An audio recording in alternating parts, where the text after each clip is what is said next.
इस एक्सप्लेनर में आपका स्वागत है। आज हम राष्ट्र निर्माण की एक बहुत ही दिलचस्प टाइमलाइन ट्रेस करने वाले हैं।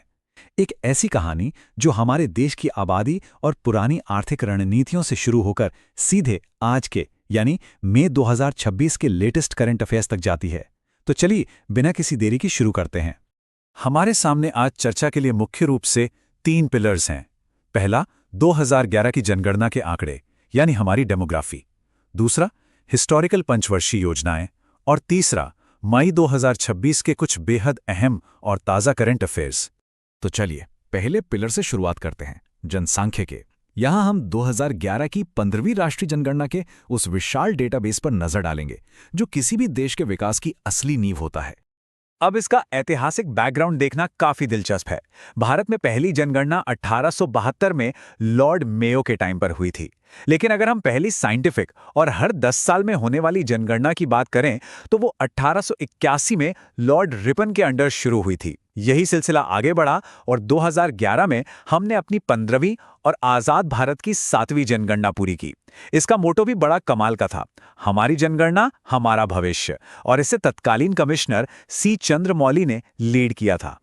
अब जरा इस नंबर पर गौर कीजिए, 121.09 करोड़। उस वक्त हम चीन के बाद दुनिया की दूसरी सबसे बड़ी आबादी थे।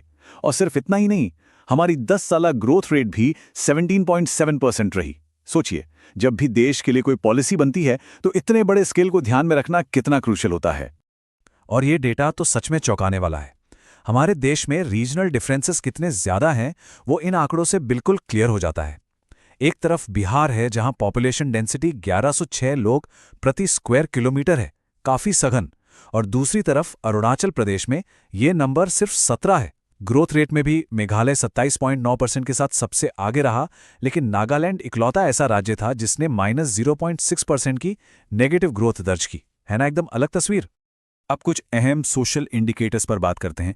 साक्षरता की बात करें तो 2011 में नेशनल एवरेज 73% था, जिसमें केरल शानदार 94% के साथ टॉप पर और बिहार 61.8% पर था।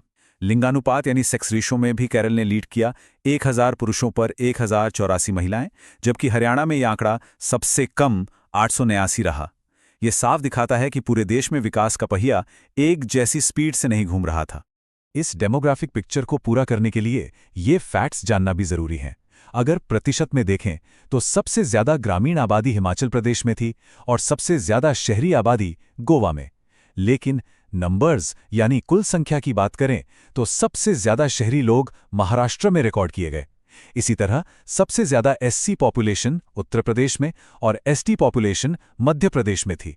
अब ये सारा डेटा सिर्फ नंबर्स नहीं है, यही वो आधार है जिस पर आगे चलकर देश की आर्थिक नीतियां तय की गईं। और यहीं से हम अपने दूसरे पिलर पर आते हैं, हमारी स्ट्रैटेजी।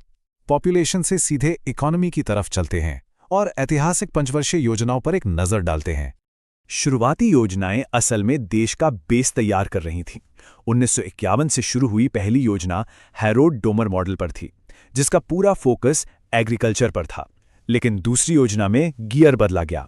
महालनोबिस मॉडल के तहत हैवी इंडस्ट्रीज पर फोकस किया गया, जिससे भिलाई और राउरकेला जैसे बड़े स्टील प्लांट लगे। फिर आई तीसरी योजना जो सुखमय चक्रवर्ती मॉडल पर बेस थी।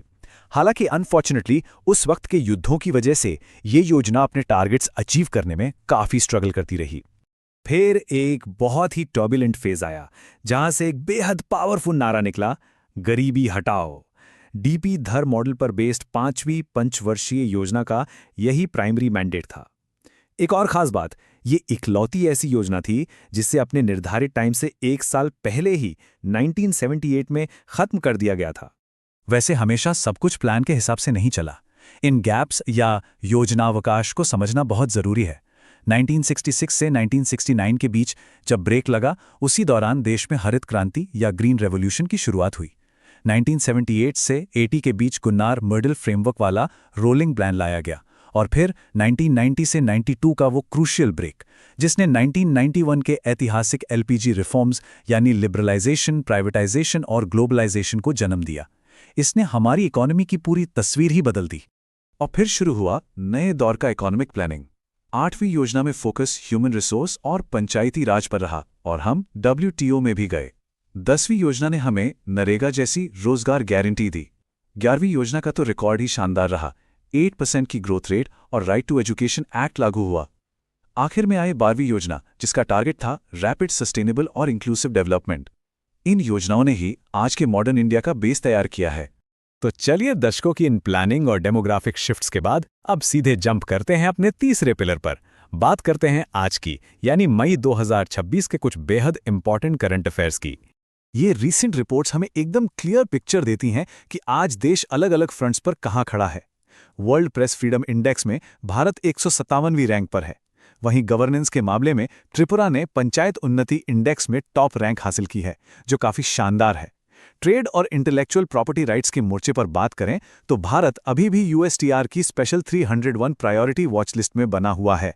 और स्पोर्ट्स में साउथ अफ्रीका ने 2026 का BWF उबेर कप अपने नाम कर लिया है। ये सारे फैक्ट्स हमें ग्लोबल और डोमेस्टिक दोनों लेवल की रियलिटी चेक देते हैं। थोड़ा टेक्नोलॉजी और एनवायरनमेंट की तरफ बढ़ें तो वहां भी काफी एक्शन है। डिफेंस में एक बड़ा माइलस्टोन अचीव हुआ है। प्रोजेक्ट 17A का महेंद्रगिरी स्टेल्थ फ्रिगेट नौसेना में शामिल हो गया है।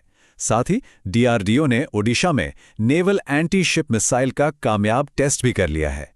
एनवायरनमेंट की बात करें तो पुणे ने देश का पहला लो एमिशन जोन पेश किया है, जो कि शहर के प्रदूषण को कम करने के लिए बहुत ही जरूरी कदम है।